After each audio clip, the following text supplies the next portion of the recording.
John Wick, Chapter 2. John Wick, Keanu Reeves, heads to a warehouse owned by Abram Tarasov, Peter Stormer, to get his car back. Abram wants payback against John for killing his brother Viggo and nephew Iosif. John is killing all of Abram's guards before he finally gets to his car. As he drives away, a whole mess of Abram's goons start attacking John. His car gets banged up, and the henchmen slam into John with their cars, but the man is persistent and easily kills all the goons before making his way to Abram's office. John simply pours Abram and himself a drink. He chooses to spare Abram in a peace offering. Abram questions John as to whether or not he can actually find peace. John returns home to the still unnamed dog he took at the end of the first movie. He calls Aurelio, John Leguizamo, to come pick up the car, which is a total wreck. Still, Aurelio claims he can fix it. After he leaves, John reburies his weapons beneath cement as he feels he is done with the assassin life. He watches a video on his phone of himself and his late wife Helen, Bridget Moynihan. Later that night, John is visited by another assassin named Santino D'Antonio, Riccardo Scamarcio. He presents John with a marker that John gave him, which is essentially a blood oath used to get out of the assassin life when he decided to be with Helen. Santino wants John to kill his sister Gianna, Claudia Gerini, who is set to ascend to the High Table, a group of powerful assassins.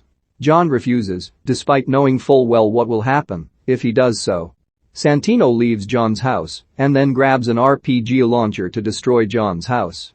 Thankfully, the dog survives this time.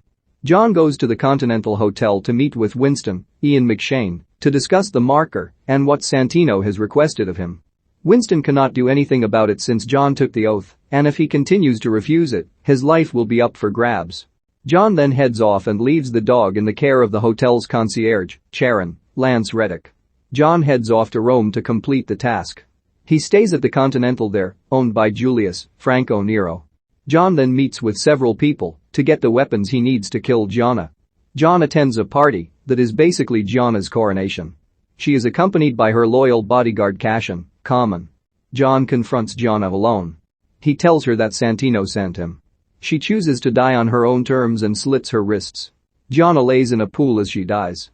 John holds her hand and puts a bullet in her head to make it look like he killed her. Cassian spots John as he is leaving. Knowing John is working again, Cassian tries drawing his gun on John, but John is faster. He gets away and starts killing the other hitmen that go after him when they find out Gianna is dead. John shoots them all dead as he gets away. Cassian catches up to him and fights him up until they crash through a window of the Continental. Since no blood may be spilled on Continental grounds, John and Cassian sit at the bar to calm their nerves with drinks. John explains the marker and that Santino sent him to kill his sister. Cassian understands but also cannot allow his ward's killer to go unpunished. He pays for John's drink and leaves. John then spots Ares, Ruby Rose, Santino's mute bodyguard. She lets him know through sign language that she'll be seeing him. As John is heading back to New York City, Santino puts out a $7 million contract to kill John. The contract goes out to all the hidden assassins in the area. A violinist in the subway pulls out a gun from the violin and tries to kill John, but he subdues her and breaks her neck. A Hevisid Asian man goes after John and gets his brains blown out. Two men in the subway try to get in on it, and John brutally kills them with a pencil. Cassian finds John as he gets on the subway and fights him in the train. John stabs Cassian and pushes the knife into his aorta. He tells Cassian that if he pulls the knife out, he will bleed to death. John leaves Cassian on the subway. John runs into an assassin posing as a homeless man and asks for help as two assassin janitors go after John. The homeless assassin kills the janitors. John goes to seek sanctuary from the Bowery King, Laurence Fishburne, an assassin that once had a run-in with John and was left with a scar on his neck. John spared him, and so now the BK sees himself as unbreakable. He also knows of the bounty on John's head. With BK's help, John is able to locate Santino's whereabouts. John heads to a museum where Santino is set to take his place at the High Table. John crashes the shindig and starts going after all of Santino's men. John chases Santino through a hall of mirrors before having to fight Ares. John manages to stab Ares and leave her to die. Santino rushes to the Continental to seek refuge, knowing that he can't be touched there. John finds him in the lounge. Winston knows what John is about to do and tries to calm him down. Still, John blows Santino's brains out. He then goes to pick up his dog from Charon.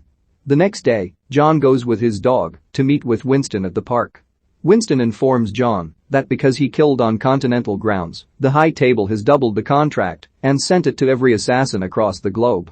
Winston must mark John as excommunicado, but he gives him 1 hour before the contract takes effect. It then becomes evident that every single person in the park is an assassin, and they have their eyes on John. John tells Winston to let everyone know that, if they go after him, he will kill them all. Winston agrees.